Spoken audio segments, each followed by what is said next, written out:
یہاں پہ اس کا مطلب یہ ہوا، پھر اللہ کہہ رہے ما کان لکم ان تنبتوا شجرہا، چوتھی بات، تم اس کو اگا نہیں سکتے تھے، تم ان کو اپنی مرضی سے ڈیزائن نہیں کر سکتے تھے، تم اپنی مرضی سے پھل طے نہیں کر سکتے تھے، اللہ نے طے کر دیا کہ مالٹے میں اتنی پھانکیں ہوں گی، آم میں اتنی کانشیں بنیں گی، خربوزے کی یہ شیپ ہوگی، یہ انسان نہیں طے کر سکتا۔ یہ کس نے کیا؟ یہ اللہ نے طے کر دیا۔ پھر اللہ نے اس کے بعد سوال پوچھا ہے، چار باتیں بتانے کے بعد سوال پوچھا، الہ مع اللہ، کہ اللہ کے علاوہ یہ کوئی اور قدرت یہ چیز کر سکتی ہے، کوئی اور طاقت یہ کام کر سکتی ہے، کوئی اور الہ یہ کام کر سکتا ہے جس کو تم الہ سمجھتے ہو؟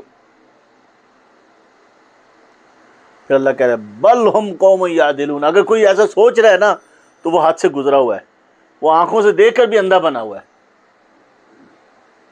اس آیت میں یہ چار باتیں آ گئیں۔ اگلی آیت ہے، اس میں پھر چار باتیں آئی ہیں، امن جعل الارض قرارا، کس نے زمین کو قرار، جائے قرار بنایا ہے؟ اس کا کیا مطلب ہے راجہ صاحب؟ زمین کے اوپر میں اور یہ پانی بالکل ساکن ہے، کتنے آرام سے آپ اس گھر میں آباد ہیں، شہر آباد ہے، دنیا آباد ہے، گاڑیاں چل رہی ہیں، کھانے پک رہے ہیں، بزنس ہو رہے ہیں، کارخانے چل رہے ہیں، کوئی ڈسٹربنس ہے زمین کے اوپر؟ گاڑی اگر 200 کی اسپیڈ سے چلے تو کیا ہوتا ہے گاڑی میں؟ وائبریشن آتی ہے، ببلنگ آتی ہے، ویل اگر تھوڑا سا بھی ان بیلنسڈ ہو تو گاڑی جو ہے وہ ڈولنا شروع کر دیتی ہے۔ آپ جانتے ہیں زمین اس وقت کتنی اسپیڈ سے چل رہی ہے؟ کون بتائے گا؟ اور کتنی قسم کی موشنز ہیں زمین میں؟ پہلے تو نہیں پتہ تھی جب یہ قرآن آیا تھا، آج تو بچے بچے کو پتہ ہے۔ کسی بھی بچے سے پوچھیں دن رات کیسے بنتے ہیں، وہ فوراً کہے گا زمین اپنے محور کے گرد گھومتی ہے، 24 گھنٹے میں 25,000 کلومیٹر گھوم جاتی ہے، ہر ایک گھنٹے میں 1,000 کلومیٹر گھومتی ہے۔ اس کا رخ مغرب سے مشرق کی طرف ہے، اس لیے سورج ہمیں مشرق سے مغرب کی طرف جاتا ہوا نظر آتا ہے۔ ایک تو یہ موشن ہوگی اپنے محور کے گرد، اور ایک یہ سورج کے گرد بھی گھوم رہی ہے ایسے لمبے دائرے میں، بہت بڑے دائرے میں، اس کو ٹرانسلیٹری موشن کہتے ہیں۔ اس میں اسپیڈ کتنی ہے راجہ صاحب؟ یہ تو 24 گھنٹے میں 25,000 کلومیٹر ہے، یہ والی موشن کتنی اسپیڈ میں ہے؟ رانا صاحب 17 میل فی سیکنڈ۔ آپ کو بھی بتا رہا ہوں، گاڑی 200 کلومیٹر فی گھنٹہ جانے پہ ببل کرنے لگتی ہے، اور یہ ایک سیکنڈ میں 17 میل جا رہی ہے۔ 17 میل کا کیا مطلب ہے؟ کلومیٹر میں کتنے بنیں گے یہ؟ 17 کو 1.6 سے ضرب دے دے، 30 کلومیٹر بنیں گے۔ کتنے؟ 30 کلومیٹر پر سیکنڈ، اور یہ پانی ذرا بھی ہل رہا ہے۔ یہ ہے اس کا مطلب جائے قرار۔ زمین گولے کی طرح جا رہی ہے، اسپیڈ سے جا رہی ہے، اتنی اسپیڈ تک آج تک انسان کوئی چیز نہیں بنا سکا، اتنی اسپیڈ والی۔ جو راکٹ بنے ہیں یہ بھی میکسیمم 5 یا 6 کلومیٹر ایک سیکنڈ میں جاتے ہیں۔ کتنی اسپیڈ ہوتی ہے ان کی؟ زمین 30 کلومیٹر فی سیکنڈ جا رہی ہے، اس لیے اللہ نے اس کو یہاں پہ دلیل کے طور پہ پیش کیا کہ ہم نے جائے قرار بنا دیا ہے، اور ہم زمین کے اوپر ایسے ٹکے ہوئے اس سائڈ پہ، کبھی ہم نیچے بھی ہوتے ہیں، نیچے والی الٹے ہوتے ہیں ہمیں، لیکن ہمیں پتہ لگتا، کشش سکل نے ہمیں ایسے جکڑ کے رکھا ہے، ہمیں یہ پتہ ہی نہیں لگتا کہ ہم الٹے ہیں یا سیدھے ہیں یا سائڈ پہ ہیں۔ ہم زمین کے اس جگہ پہ ہیں، اوپر قطب شمالی ہے، نیچے قطب جنوبی ہے، ہم سارے سائڈوں پہ لگے ہوئے ہیں۔ یہ ادھر انڈیا ہے، ادھر سعودی عرب ہے، ادھر افریقہ ہے، ادھر یورپ ہے، اور اس سائڈ پہ امریکہ ہے، بالکل اپوزٹ سائڈ پہ زمین کے اوپر، لیکن ہم سارے سائڈوں پہ لگے ہوئے ہیں۔ کہاں پہ لگے ہوئے ہیں؟ سائڈوں پہ۔ نارتھ ادھر ہے تھوڑا اوپر، اور ساؤتھ تھوڑا سا نیچے۔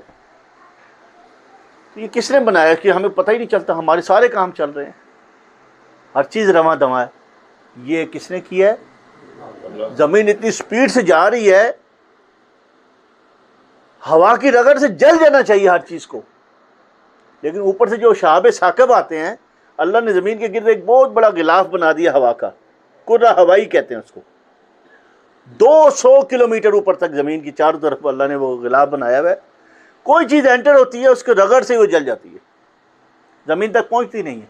روزانہ کتنے ہزار شہاب ثاقب اور شہابیے زمین کی فضا میں داخل ہوتے ہیں، اور کیا ہوتے ہیں؟ رگڑ سے جل جاتے ہیں، ہم تک نہیں پہنچتے، ہم بالکل محفوظ ہیں۔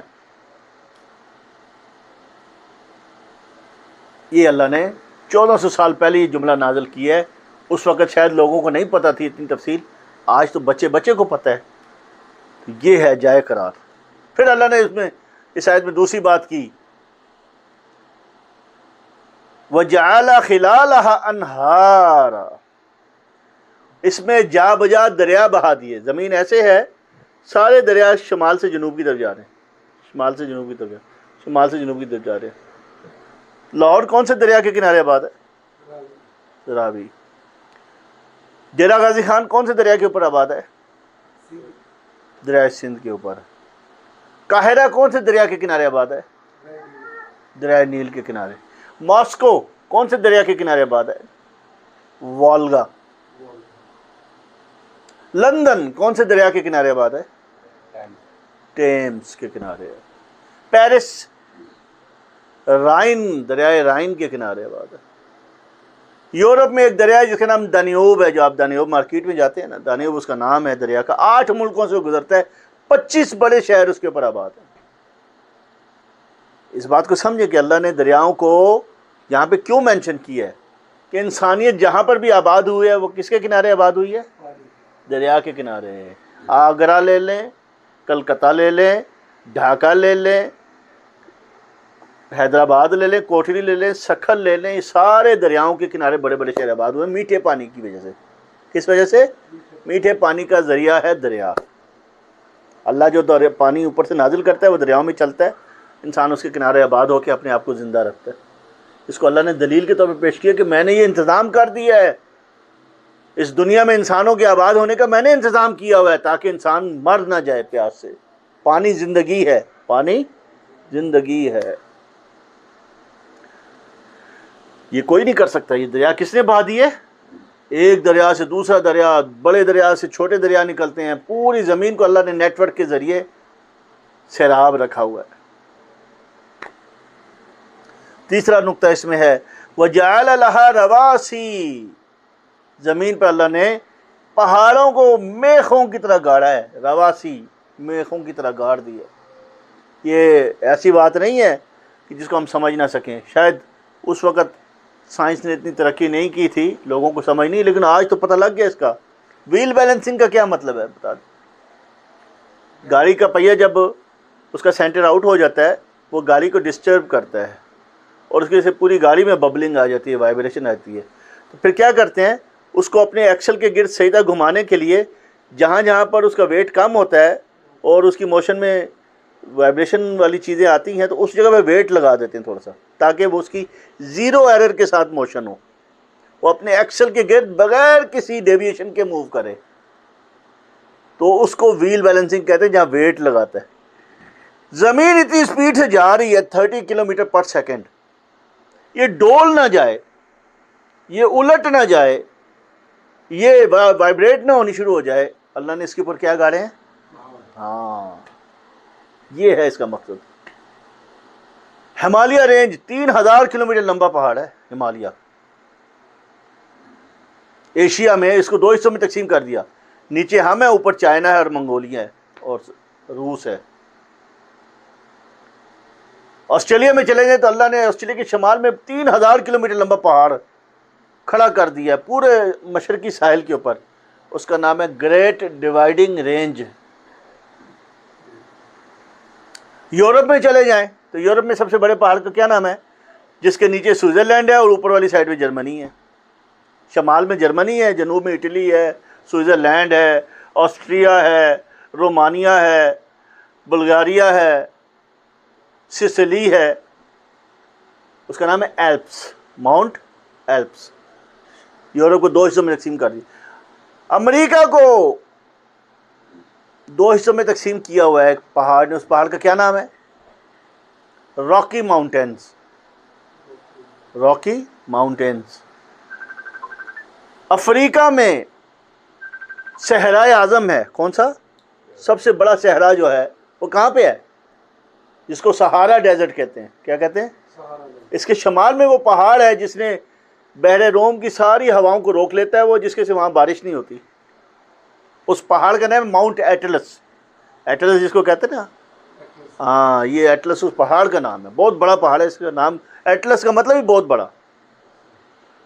اور اب آپ ساؤتھ امریکہ میں چلے جائیں تو چلی ایک ملک ہے جو 5000 کلومیٹر لمبا ہے شمال سے جنوب کی طرف، جس کے ساتھ ارجنٹینا ہے. اور اس کے اوپر ایک پہاڑ ہے جس نے ارجنٹینا کو چلی سے الگ کیا ہوا ہے، اس پہاڑ کا نام ہے ماؤنٹ اینڈیز۔ یہ سارا جغرافی ہے، میں آپ کو بتا رہا ہوں۔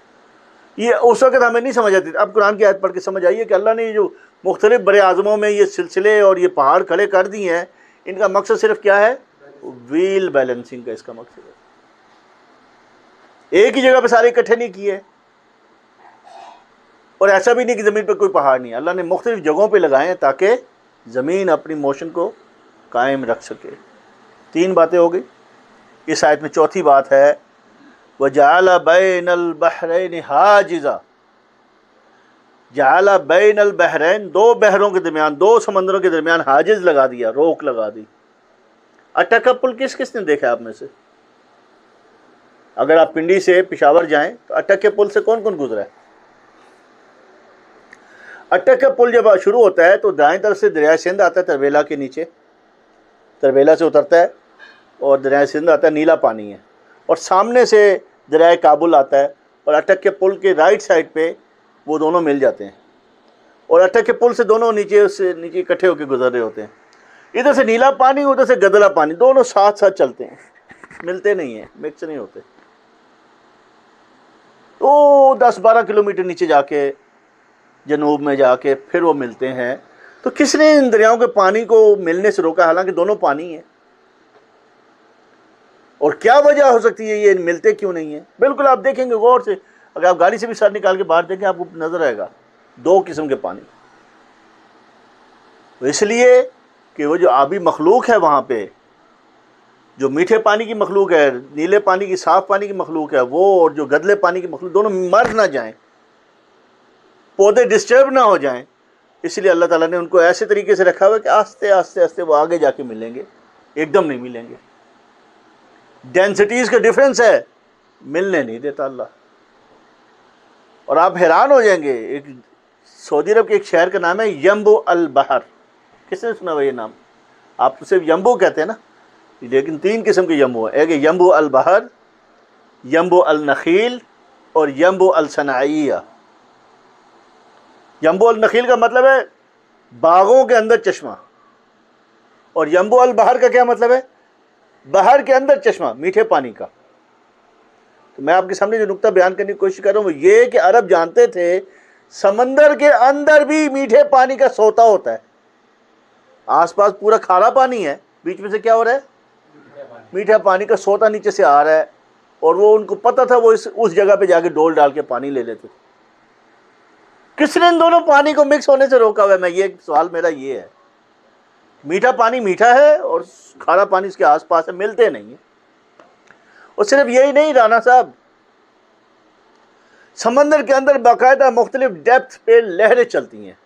ٹاپ کا فرض کر لیں 50-60 میٹر کا پانی اوپر ہے، اس میں چھوٹی مچھلیاں ہیں، نیچے کا 100 میٹر، اس میں پانی کی ڈینسٹی اور ہے، اس میں تھوڑی آبی مخلوق، بڑی مخلوق ہے، اور نیچے چلے جائیں پانی اور کھارا ہو گیا، اور اس کے اندر اور دوسری قسم کی مخلوقات ہیں۔